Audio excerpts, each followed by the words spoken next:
이 책은 성공의 동기를 부여한답시고 껍데기뿐인 긍정적 내용만 내세운 여타의 책과 확실히 선을 긋습니다. 하나마나한 뻔한 소리는 단 한 줄도 없습니다. 그 어떤 책에서도 설명하지 않았던 세상이 돌아가는 방식과 그에 대한 돌파구를 스스로 만들고 진짜 세상에서 전투에 나설 수 있는 사실적인 툴을 제공합니다. 이른바 세상을 움직이는 냉혹한 진실에 눈을 뜨고 그 진실에 기반해 철저히 당신의 성공을 지켜내는 혁신적 라이프 코드를 쟁취하게 될 것입니다. 세상이 정말 정의롭고 공정하다고 믿으십니까? 어느새 여든을 바라보는 한 노인은 이렇게 스스로에게 묻습니다. 평생 성실하게 살아왔건만 눈앞에서 정의가 무너지는 광경을 수없이 보았기 때문입니다. 안타깝게도 현실 세계에서는 착한 사람만 성공하는 법칙이 성립하지 않을 때가 많습니다. 때로는 양심 없이 남을 속이는 사기꾼이 승리를 거두고 부지런한 새가 벌레를 잡는다는 속담이 무색하게 노력한 대가를 받지 못하는 경우도 허다합니다. 겉으론 웃으며 손을 내밀지만 뒤에서는 내 재산과 마음을 노리는 이들로 세상이 가득하죠. 방심하면 어느새 이용당하고 한순간 눈을 돌리면 소중한 것을 빼앗기는 게 우리 사회의 냉혹한 단면입니다. 이러한 노년기 인간관계의 현실을 직시하면서도 우리는 묻습니다. 왜 선의로 대했던 사람이 오히려 내 뒤통수를 치는 걸까요? 믿었던 지인이 어느 날 사기꾼으로 돌변해 평생 모은 돈을 가로채가는 일도 드물지 않습니다. 실제로 눈 감으면 코 베어간다는 속담처럼 최근 범죄 통계를 보면 65세 이상 노인을 노린 범죄가 연간 10만 건을 넘고 그중 3분의 1가량이 전화금융사기 등 교묘한 인간관계 갈등형 범죄였습니다. 그렇다고 인간 불신에 빠져 혼자 지낼 수도 없는 노릇입니다. 남은 인생을 따뜻하게 해줄 친구와 가족의 신뢰 회복도 포기할 수는 없으니까요. 이 딜레마 속에서 미국의 심리학자이자 인생 상담가인 필 매크로 박사는 우리에게 새로운 생존 전략을 제시합니다. 그는 베스트셀러 라이프 코드를 통해 착하기만 한 사람들이 어떻게 해야 나쁜 인간들에게 당하지 않고 오히려 인생의 승자로 설 수 있는지를 명쾌하게 알려주고 있습니다. 매크로 박사는 오랜 상담 경험을 통해 사악한 인간들이 공통적으로 보이는 8가지 특징과 그들이 사람을 농락하기 위해 쓰는 15가지 계략, 그리고 선한 사람들이 이에 맞서 승리하기 위한 16가지 비책을 정리했습니다. 흔히 그는 이런 악한 이들을 베이터라고 부르는데 말 그대로 뒤통수 치고 학대하고 속이고 착취하고 무모한 이들이 우리 주변 곳곳에 숨어 있다는 경고이지요. 과연 이들은 어떤 얼굴을 하고 우리에게 접근하는 걸까요? 매크로 박사가 제시한 파락식별자, 즉 8가지 악인의 특징을 하나씩 살펴보겠습니다. 첫째, 이들은 하나같이 오만하고 자기중심적입니다. 마치 자신은 특별한 존재여서 세상의 규칙이 통하지 않는다고 믿습니다. 원하는 것을 얻기 위해서라면 수단과 방법을 가리지 않아도 된다고 여겨 주변 사람들을 자신의 타깃이나 도구쯤으로 여깁니다. 당연히 상대에 대한 배려나 공감은 찾아보기 어렵습니다. 두 번째, 공감 능력의 부재가 두드러집니다. 남이 고통받을 때 어떤 감정이 드는지 이해하지 못하고 관심도 없습니다. 당신이 겪는 아픔에 대해선 아무 느낌이 없고 타인의 입장에서 생각할 줄 모릅니다. 세 번째, 이들에게는 죄책감이나 양심도 기대하기 힘듭니다. 남을 속이거나 피해를 주고도 미안해하거나 후회하지 않죠. 선량한 사람이라면 거짓말을 하면 마음이 불편하고 남에게 해를 끼치면 가책을 느끼기 마련인데 이들은 그런 내면의 제동장치가 없습니다. 네 번째, 무책임하고 자기 파괴적 행동을 보이기도 합니다. 쉽게 충동적으로 움직이고 본인의 삶조차 안정적으로 관리하지 못하는 경우가 많습니다. 책임감 없이 약속을 어기거나 사고를 치고도 뉘우치지 않아 주변 사람들에게 끊임없는 걱정과 피해를 줍니다. 5번째, 이상하리만치 드라마를 즐기고 갈등을 유발하는 경향이 있습니다. 평화롭고 조용한 상황을 스스로 깨트리고 분란을 일으키는 데서 일종의 쾌감을 얻는 듯 행동합니다. 늘 사건 사고를 달고 살고 주변에 갈등이 없으면 심심해하는 사람을 본 적 있다면 의심해 볼 만합니다. 6번째, 이런 사람들은 남을 속이고 이긴 일을 무용담처럼 떠벌리기도 합니다. 교묘하게 한몫 챙긴 일, 자신이 얼마나 영리하게 남을 꼼짝 못하게 만들었는지를 자랑 삼아 이야기하죠. 이는 곧 또 다른 범행을 저지를 가능성이 높다는 경고 신호이기도 합니다. 7번째, 인간관계가 오래가지 못하고 단기간에 끝나는 패턴을 보입니다. 처음엔 매력적으로 다가와도 금세 본색이 드러나 갈등이 생기거나 스스로 상대를 질리게 만들어 관계를 끊어버리기 일쑤입니다. 오래 사귄 친구가 거의 없고 과거 지인들과 두루 갈라섰다면 뭔가 이유가 있었을 것입니다. 8번째, 환상 속에 살며 자기 합리화에 능함. 일종의 망상적인 경향입니다. 스스로를 대단한 사람으로 착각하거나 현실을 자기 입맛대로 왜곡해서 보는 버릇이 있죠. 잘못이 드러나도 인정하지 않고 다 남 탓으로 돌리며 심지어 자신이 피해자라고 여길 만큼 사실관계를 왜곡합니다. 겉보기엔 멀쩡해 보여도 내면은 거짓과 자기 기만으로 가득한 경우가 많습니다. 이상의 8가지 악인 식별자는 결국 사이코패스나 소시오패스라 불리는 반사회적 인격의 특징과 맥을 같이 합니다. 물론 정도의 차이는 있겠지만 이런 사람들은 인간관계에서 기본이 되는 양심과 신뢰를 저버리는 자들입니다. 공자는 이미 2500년 전 군자는 의로움에 밝고 소인은 이익에 박다고 설파했습니다. 오로지 자기 이익만을 추구하는 소인이 존재한다는 사실을 경계하라는 뜻이지요. 실제로 열매를 맺지 못하는 꽃은 심지 말고 의리가 없는 친구는 사귀지 말라는 옛격언까지 전해집니다. 인간관계에 믿음과 의리가 없다면 그것은 결국 내 삶에 아무런 열매도 남기지 못한다는 가르침입니다. 노년기에 접어들수록 이 말의 무게가 더욱 실감되지 않습니까? 이제 우리에게 필요한 것은 사람을 보는 예리한 눈입니다. 상대가 보이는 작은 단서라도 예사롭게 넘기지 말고 꿰뚫어 보는 지혜가 절실합니다. 실제로 매끄러 박사는 첫 순간 느낀 직감을 신뢰하라. 불안하면 일단 의심부터 하라고 조언합니다. 좋은 사람을 나쁘게 의심하라는 뜻이 아니라 애초에 나쁜 의도를 가진 사람에게 속수무책으로 당하지 말라는 의미겠지요. 상대의 말보다는 행동과 패턴을 유심히 살펴야 합니다. 선의의 사람들이 흔히 빠지는 함정은 설마 저 사람이 그럴 리가 하고 무죄 추정의 원칙을 지나치게 적용하는 것인데 악인을 가려내는 데에는 때로 건강한 의심과 경계심이 더 필요한 법입니다. 그렇다면 이렇게 파랗게 면면을 갖춘 악한 이들은 구체적으로 어떤 수법으로 착한 사람들을 농락할까요? 매끄러 박사가 밝힌 악인들의 15계략, 즉 비밀스러운 플레이북의 내용을 따라가 보겠습니다. 아마 선량한 우리로서는 설마 이런 것까지 하고 놀랄 만큼 교묘하고 악착 같은 방법들이니 마음의 대비를 단단히 해야 할 것입니다. 우선 그들은 우리 삶에 서서히 침투해 들어옵니다. 처음부터 대놓고 나쁜 행동을 하지는 않습니다. 오히려 친절과 도움으로 다가와 경계심을 푼 뒤에야 본색을 드러내죠. 낯선 사람이 갑작스레 과도하게 호의를 베푼다면 한 번쯤 의아해할 필요가 있습니다.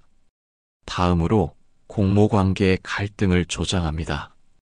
예컨대 뭐뭐씨가 당신 흉을 보더라 식으로 이간질을 하여 우리 주변 인간관계를 교묘히 흔들어 놓습니다. 이런 식으로 주변 사람들과 불화를 일으켜 우리를 고립시키는 것이 그들의 노림수입니다. 비슷한 맥락에서 겉으로는 두루 좋은 사람 행세를 하며 우리의 승인과 호감을 얻으려고 애쓰는 것도 흔한 전략입니다. 상대의 환심을 사서 좋은 사람으로 신뢰받는 위치에 올라야 뒷날 배신하기가 쉽기 때문입니다. 이렇게 우리의 신임을 얻은 뒤에는 본격적으로 정보 수집, 곧 약점 파일을 구축하기 시작합니다. 말하면서 슬쩍슬쩍 캐묻거나 주변에 탐문하며 우리의 경제 상황이나 대인관계, 약점을 파악해둡니다. 나중에 우리를 협박하거나 이용할 때 써먹기 위해서죠. 그리고는 결정적 순간에 사실을 호도하고 거짓말을 퍼뜨립니다. 눈치를 채지 못하게 여기저기 헷갈리는 신호를 보내고 진실을 흐리는 것도 이들의 특기입니다. 예를 들어 피싱 사기범들이 일부러 사실과 다른 정보로 혼란스럽게 만들고 진실을 알아차릴 틈을 주지 않은 채 자신들의 요구를 관철하는 경우가 그렇죠. 일이 틀어지면 어떻게 하나요? 전혀 잘못을 인정하지 않고 오히려 남 탓으로 돌립니다. 다 너 때문, 내가 상황을 그렇게 만든 거야 라며 책임을 전가하고 자기 죄책감을 덜어내려 합니다. 심지어 과거에 본인이 했던 말과 행동까지 싹 왜곡하여 역사를 자기 입맛대로 고쳐 말하기도 합니다. 이를테면 내가 언제 그걸 준다고 했느냐고 잡아떼거나 당신이 나한테 먼저 그랬잖아 하고 없었던 일을 만들어내죠. 현대적 용어로 가스라이팅, 즉 상대 기억을 혼란시켜 자기 통제를 강화하는 행태와 일맥상통합니다. 또한 이들은 표리부동한 얼굴로 우리를 농락합니다. 앞에서는 친절하게 웃지만 뒤에서는 험담을 퍼뜨리고 신뢰를 훼손합니다. 우리의 이야기를 듣는 척하면서 속으로는 딴 생각을 하고 돌아서서 상황을 자기에게 유리하게 꾸며대죠. 주변 사람들에게 우리에 대한 거짓말을 흘리면서도 정작 우리 앞에서는 걱정하는 척 이중적인 태도를 보입니다. 게다가 직접적으로 공격하기보다는 수동 공격적 태도로 은근히 괴롭힙니다. 대놓고 화를 내거나 폭력을 쓰는 대신 약속 시간을 어기고도 미안해하지 않는다든지 부탁을 일부러 잊어버린 척하며 곤란하게 만드는 식입니다. 상대를 노골적으로 자극하지 않으면서 서서히 마음을 갉아먹는 교묘한 수법이지요. 마지막으로 빼놓을 수 없는 건 이들의 극심한 의심증입니다. 정작 본인이 모두 꾸며낸 갈등과 거짓의 중심에 있으면서도 누가 날 속이려 한다는 식으로 피해망상에 사로잡혀 있습니다. 이렇게 함으로써 주변 사람들을 더욱 혼란스럽게 만들고 자신이 마치 피해자인 양 동정심을 유발하기도 합니다. 정리하면 악한 이들의 15가지 책략은 남의 삶에 스며들어 신뢰를 얻은 뒤 거짓과 분열 공작으로 사람을 홀리고 책임 회피와 이간질로 상대를 고립시킨 후 두 얼굴의 가면을 쓰고 은밀하게 공격하는 전 과정을 포함합니다. 이러한 계략에 한번 당하면 정신을 차리기 어려워 일찍 알아채지 못하면 큰 피해를 볼 수 있습니다. 우리가 사기당하지 않는 법을 배워야 하는 이유가 여기에 있습니다. 실제 사례는 차고 넘칩니다. 해외에서는 전직 나스닥 회장이었던 버나드 메이도프가 수십 년간 수천 명을 속여 65조 원에 달하는 역사상 최악의 금융사기를 저질렀고 국내에도 조입할 사건처럼 다단계 수법으로 노년층의 혈안돈을 쓸어간 일이 있습니다. 이들 사기꾼의 공통점은 초기엔 믿음직한 이미지 관리로 접근해 마음을 산 뒤 내부 정보를 모으고 감쪽같이 거짓 투자 이야기를 꾸며냈다는 것입니다. 또한 주변의 만류나 피해자들의 호소에도 끝까지 잘못을 인정하지 않고 자신만의 망상에 빠져 범행을 지속했지요. 그런가 하면 일상 속의 작은 인간관계에서도 배신과 속임수의 드라마가 벌어집니다. 오랫동안 가족처럼 지낸 지인이 재산을 가로채 달아났다는 뉴스를 접할 때마다 가슴이 철렁 내려앉습니다. 노년기 인간관계의 터전인 경로당이나 종교 모임에서도 친근함을 가장해 금전을 요구하거나 속이는 이들이 있으니 안타까운 일입니다. 이쯤 듣다 보면 세상 사람이 모두 의심스럽고 무서워 보여 인간관계를 접어버리고 싶어질지도 모릅니다. 그러나 모든 사람이 악인인 것은 결코 아닙니다. 다만 악이 번성하는 것을 좌시해서는 안 된다는 에드먼드 버크의 경고처럼 착한 사람들도 이제 그냥 당하지만 말고 눈을 뜨고 대처하자는 것이죠. 운 좋게 평생 믿을 만한 사람들만 만나 피해 없이 지내왔더라도 언제 어디서 이런 일을 당할지 모르는 게 인생사입니다. 특히 나이가 들수록 경제적 정신적으로 취약한 지점을 노리는 사기가 늘고 있어 경계가 필요합니다. 그렇다고 마음의 문을 완전히 닫아걸고 노년기 인간관계를 포기해버리면 외로움과 고립이라는 또 다른 고통이 다가올 수밖에 없습니다. 매크로 박사는 선의의 사람들이 악한 세상에서 살아남기 위해 절대로 착함을 버릴 필요는 없지만 반드시 영리해질 필요는 있다고 역설합니다. 성경에서도 뱀처럼 지혜롭고 비둘기처럼 순결하라고 했듯이 선함과 지혜를 겸비한 태도야말로 우리가 추구해야 할 바입니다. 이제 우리는 그 두 번째 무기인 지혜, 전략, 통찰을 배워야 합니다. 이를 위해 라이프 코드는 악인들의 전략을 역이용하면서도 내가 주도권을 쥐고 승리할 수 있는 16가지 비책을 알려주고 있습니다. 인생 60세 이후에도 계속 성장하고 배울 것이 남아있다는 사실, 이 얼마나 고무적인 일인가요? 자, 매크로 박사가 전수하는 지혜의 무기를 하나씩 챙겨보도록 하겠습니다. 첫째 비책, 자기 자신의 이미지와 가치를 분명히 정의하라. 즉, 내가 누구인지, 무엇을 지향하는 사람인지를 스스로 명확히 알고 남들에게도 그렇게 인식시키라는 것입니다. 노년에 이르기까지 살아오면서 쌓아온 나만의 신념과 개성, 강점을 당당히 드러내세요. 사회에서의 역할이든 가족 내에서의 위치든 나는 이런 사람이라고 정의하면 주변에 함부로 대하려는 시도를 차단할 수 있습니다. 둘째, 자신만의 유일함을 인식하라. 누구와도 다른 나만의 강점이나 매력이 반드시 있게 마련입니다. 평생 갈고 닦은 전문성일 수도 있고 지켜온 양심과 명예일 수도 있습니다. 이것이 바로 내 유니크함이며 남들이 함부로 할 수 없는 나의 영역입니다. 이를 스스로 알아보고 자부심을 느낄 때 비로소 남의 인정에 끌려다니지 않는 중심이 생깁니다. 셋째, 판을 크게 보고 크게 행동하라. 즉, 인생 무대에서 스스로를 주인공으로 생각하라는 뜻입니다. 나이 들었다고 움츠러들 필요 없습니다.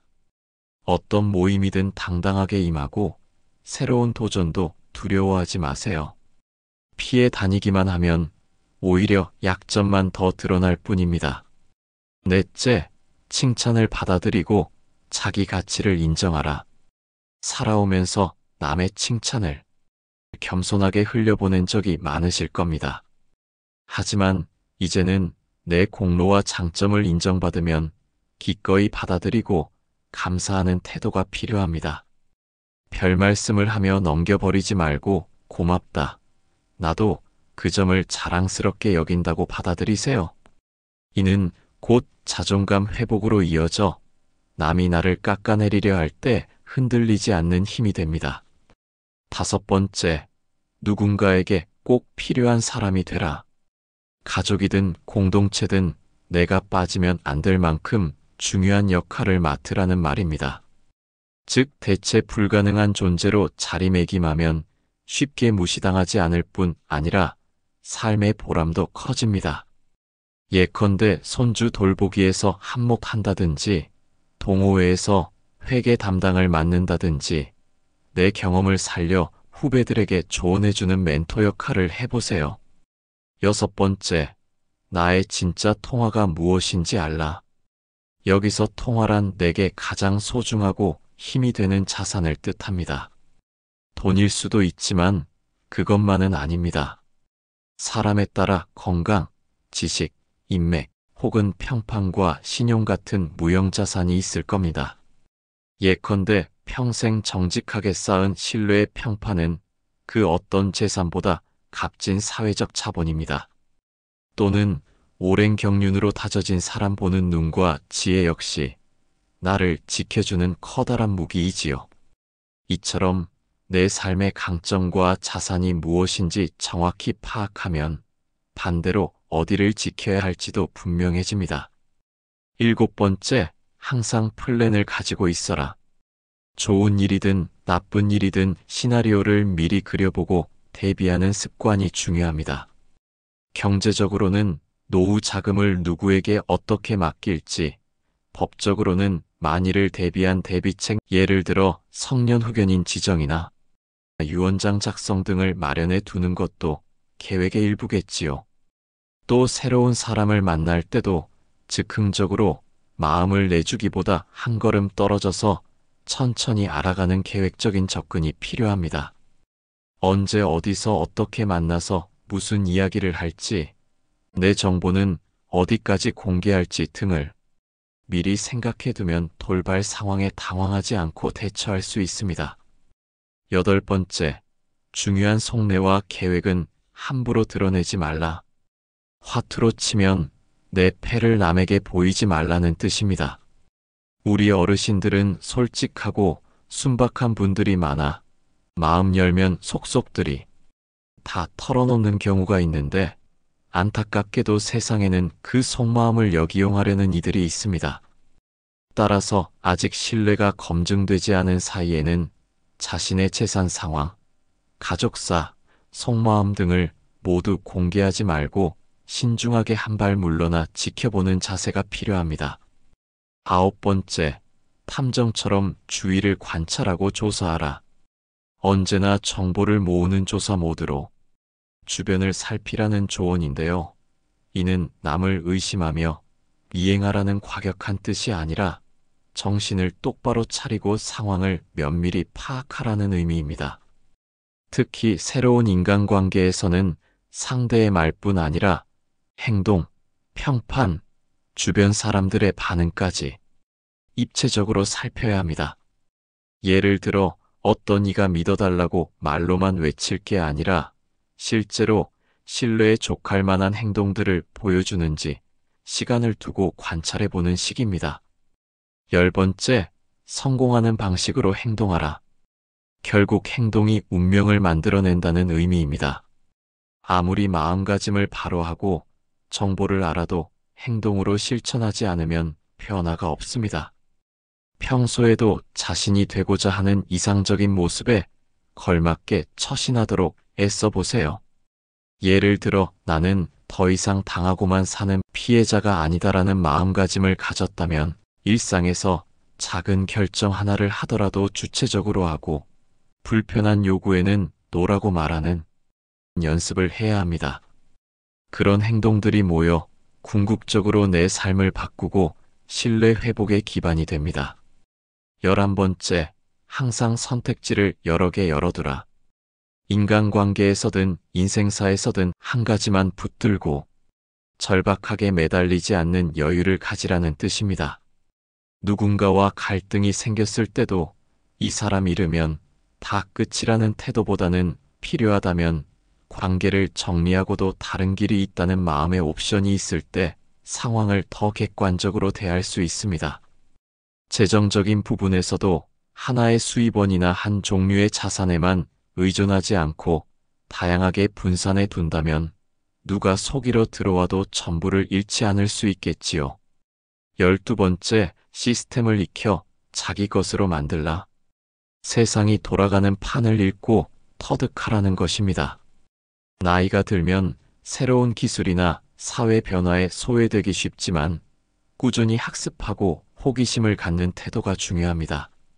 예컨대 휴대폰 금융 거래 방법을 모르시면 차라리 자녀나 믿을 만한 이에게 배우시고 유튜브나 책을 통해 최신 사회 이슈나 사기 수법에 대한 정보도 습득해 두세요. 나는 옛날 사람이니 몰라 하고 외면하는 사이에 악인은 그 틈을 파고 들어옵니다. 반대로 지식으로 무장하여 세상의 룰을 이해하고 있으면 아무리 교묘한 사기꾼이 와도 당황하지 않고 간파할 수 있습니다. 13번째, 내 편 핵심 지지자, 그룹을 형성하라. 혼자 모두 해낼 수는 없기에 나를 위해 조언해주고 도와줄 사람들을 곁에 두라는 조언입니다. 가족 중에 믿을 사람이 있다면 더할 나위 없고, 그렇지 않더라도 오랜 친구나 이웃 중에 허심탄회하게 상의할 만한 분들이 반드시 한두 명은 필요합니다. 이것은 일종의 인생의 안전망이나 마찬가지입니다. 만약 누군가와 분쟁이 생기거나 새로운 제안이 들어왔을 때 이 지지자, 그룹과 상의하여 제3자의 눈으로 상황을 점검할 수 있다면 실수를 줄이고 마음의 안정을 찾을 수 있습니다. 14번째, 진실만을 직시하고 거짓된 것은 상대하지 말라. 인간관계에서 가장 중요한 부분인데요. 어떤 상황에서도 스스로 현실을 똑바로 보는 자세가 필요합니다. 상대방이 거짓말을 한다면 그 거짓에 휘둘리지 말고 내게 불리한 현실일지라도 회피하지 말아야 합니다. 살다 보면 믿고 싶지 않은 진실을 마주할 때도 있고 속아 넘어가고 싶을 만큼 달콤한 거짓도 있습니다. 그러나 진실을 외면한다고 문제가 사라지지 않습니다. 차라리 고통스럽더라도 사실을 인정하는 편이 해결의 출발점입니다. 매크로 박사는 악인과 맞설 때 그 어떤 감정적 연민도 가질 필요 없다고까지 단언합니다. 이는 곧 악한 현실을 냉정히 받아들이고 그에 맞게 행동하라는 뜻일 겁니다. 15번째, 타인의 자만심과 심리를 활용하라. 이것은 상대를 조종하거나 나쁘게 이용하라는 말이 아니라 인간 심리에 대한 지혜로운 대응을 뜻합니다. 예컨대 교활한 사람이 나를 깎아내릴 때 불필요하게 정면 승부를 하기보다는 그 사람의 허영심을 살짝 칭찬해서 방심하게 만들고는 그 틈을 이용해 내 목표를 달성하는 식의 전략도 가능합니다. 혹은 너무 거만한 상대에게는 일부러 약점을 살짝 드러내 그의 공격심을 자극한 뒤 역으로 법적 대응이나 증거로 제압해버리는 고단수도 생각해 볼 수 있죠. 요컨대 상대의 에고를 읽고 적절히 간지럽히거나 긁어줌으로써 내게 유리한 결과를 끌어내라는 것입니다. 실제 많은 협상 사례를 보면 상대방의 체면을 세워주면서 내가 원하는 걸 얻거나 상대의 잘못된 자만을 이용해 판을 내 쪽으로 뒤집는 경우가 흔합니다. 심리전을 잘 활용하면 굳이 힘겨루기를 하지 않고도 승리를 거머쥘 수 있습니다. 그리고 마지막으로 16번째, 싸움을 가려서 하라. 세상의 모든 시비와 도전에 다 응답할 필요는 없습니다. 내 에너지와 시간을 써가며 맞서 싸워야 할 일과 그냥 흘려보내도 될 일을 구분하라는 것이지요. 노년에 접어들면 자존심도 강해지고 자신만의 원칙이 확고해지는 때입니다. 사소한 일이라도 양보하면 지는 것 같고 젊은 사람에게 무시당하면 화가 치밀기도 합니다. 하지만 모든 충돌에 일일이 정면 대응하는 것은 내게 득보다 실이 많을 수 있습니다. 불필요한 논쟁이나 갈등을 피하고 정말 중요한 문제에 집중하는 지혜가 필요합니다.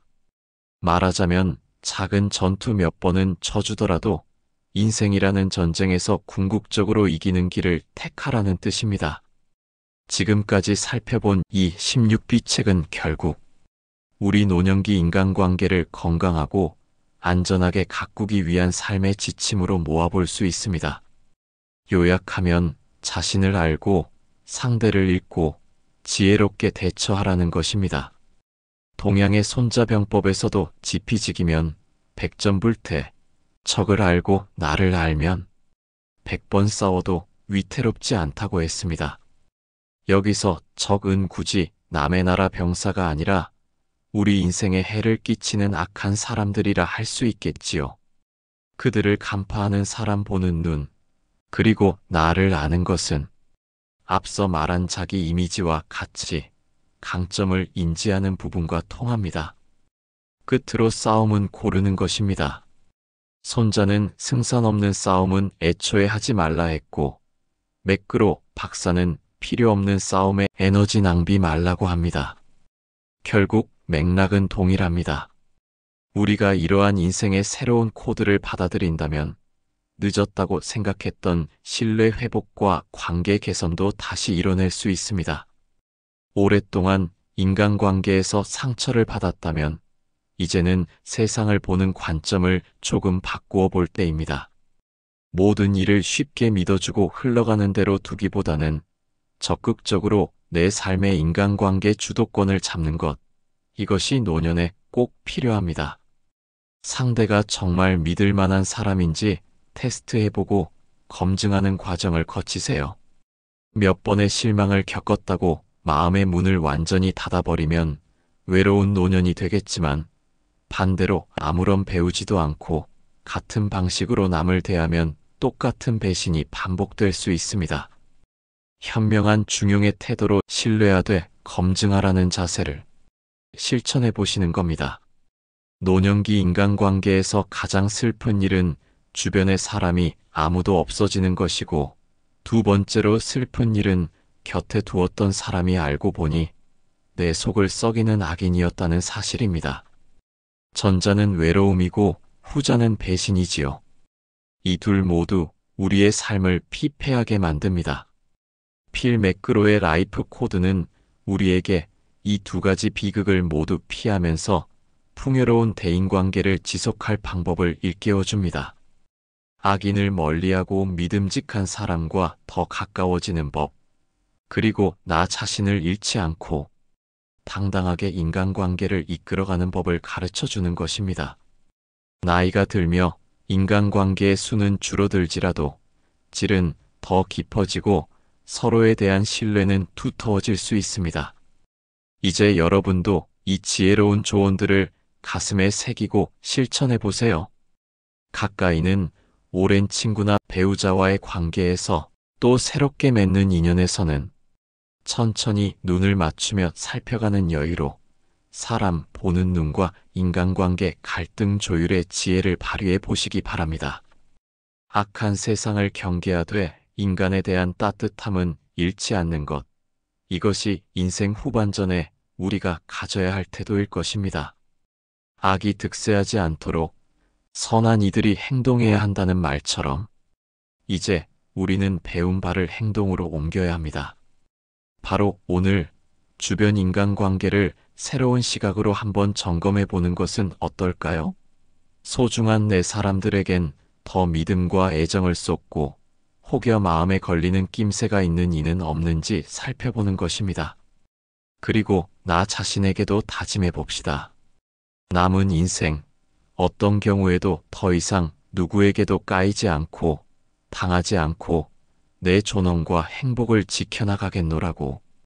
인생 60대 이후 우리의 인간관계는 이제 진정성 있는 믿음과 현명한 경계심이라는 두 축 위에서 새롭게 피어날 것입니다. 부디 이 지혜로운 라이프 코드를 통해 모두가 노년에 더욱 빛나는 인간관계의 결실을 맺으시길 바랍니다.